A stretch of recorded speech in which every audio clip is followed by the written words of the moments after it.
אז אנחנו מפרויקט דחליל אוטונומי עם ידידי וחברי הטוב ירון גולדברג.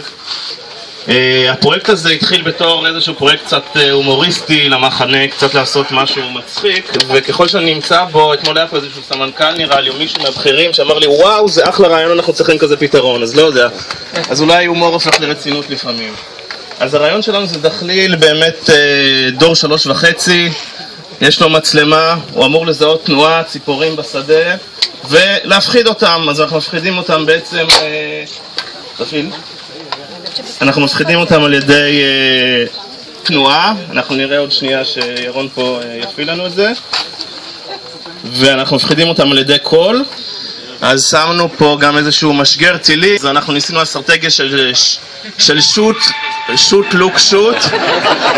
הנה האדון הזה הוא הציפור שלנו, עכשיו המערכת קצת מנסה להתכוונן לראות אם הוא זז ונשאר במקום, אז הוא כנראה יקבל עוד שנייה עוד טיל, והנה הוא חטף עוד טיל, וזאת ההדגמה.